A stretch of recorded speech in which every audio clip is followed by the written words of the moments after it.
खाना दो, स्कूल जाएगा देर होगा। खाना दो ना चाची, स्कूल जाएंगे देर न हो। चाची जल्दी खाना दो ना।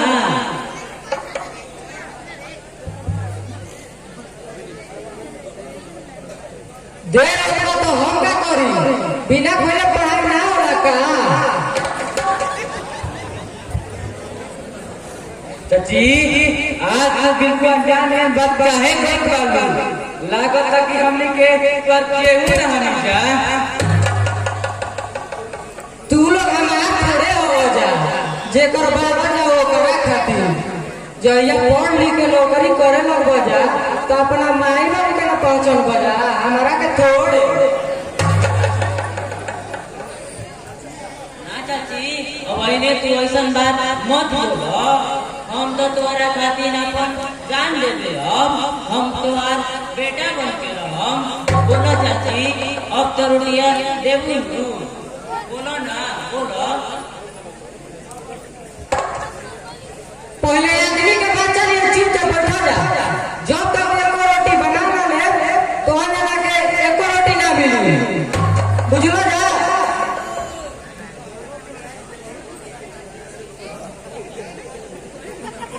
चाची अगर तू सीधे मन से रोटी ना दे तो हम रोटी लेके भाग जाएंगे।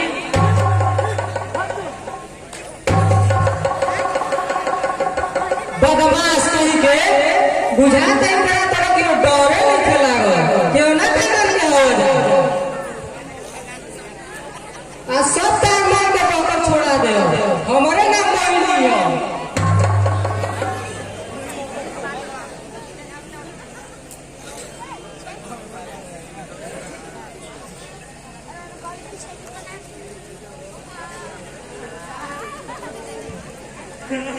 कहाँ बनना बड़ा, कहाँ बड़ा। चाचा चाची हमरा के रोटी मांगना खाती जो तो तमाचा मार दे लियो। हाँ चाचा, हमनी के दूर भाई रोटी खातिर कब पिछला जा, बाकी चाची के हमनी पर तुम क्यों दे रही हो। रोटी के बदला मुन्ना के के तमाचा मर लो, वो बिना मोह के।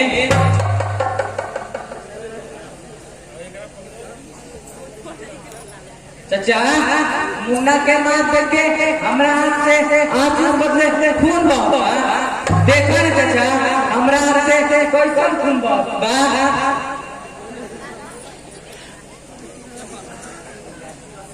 मोहिनी ये तुम क्या करता हो, इससे भी हमारा भैया गया बल्कि हमारा बेटा है।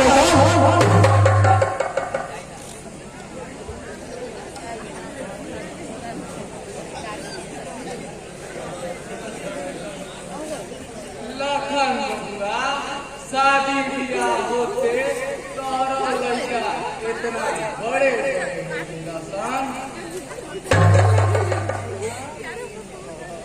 गोड़ लगत बनिए दादी जी।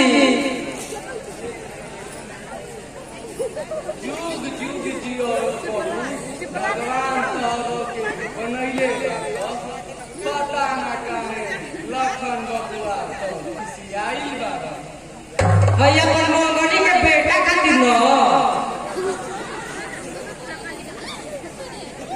मोहिनी खबरदार जय सन जवान बोले के कोशिश करू तो तोरा खातिर हमरा जगह केहू न होई।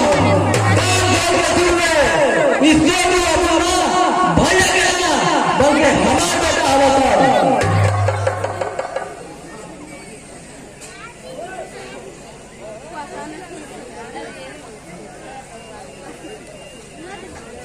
तू इहे ना कहता बड़ा कि तू एने खातिर मोहिनी के छोड़ देबा, बाकी ई बनावटी खिलाना तारा से ना छूटी है।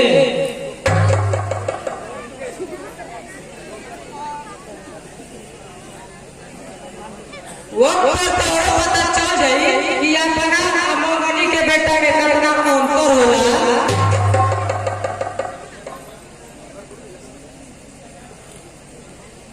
लखन बेटा अगर पूरा ना बनबा तो हमू कुछ कही।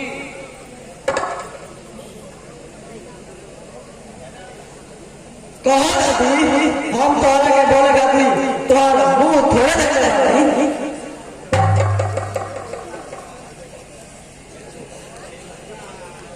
लखन बेटा तू तो पढ़ल लिखल खुदे बुद्धि बाबा, हम अनपढ़ गवार तोरा के का समझा सकीला। बाकी इतना जरूर कहम, नारी के अर्धांगिनी के रूप में मानल जाला। बबुआ लखन बिन घरनी के घरना, बिन क्रिया के वर्णा।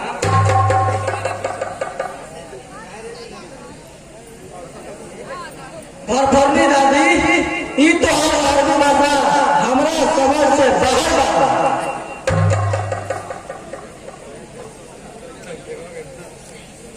और जब सरस्वती दोहिना तो और कुछ समझ में आई ना, तो निमनो बतना जैसा लागेगा।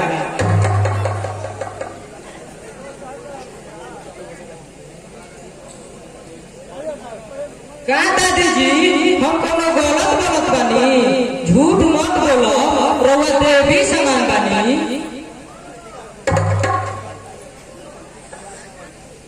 ठीक बा, अगर हम गलत बानी तो हम ऐसा से जात बानी।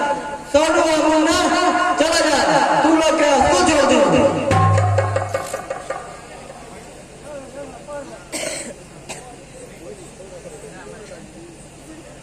देखो नहीं है ना दादी जी, यहाँ का निमनो बात हमरा कहाँ कैसा लागता, पता नहीं क्या चाहता बा।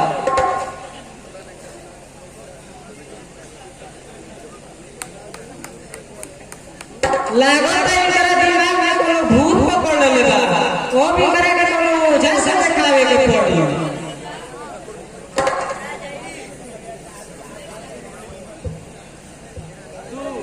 घबरा मत मोहिनी बहू, सब बीमारी के इलाज हमारा पास में।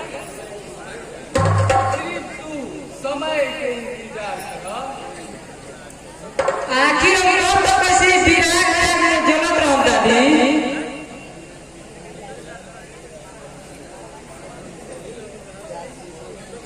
मोहिनी बहू,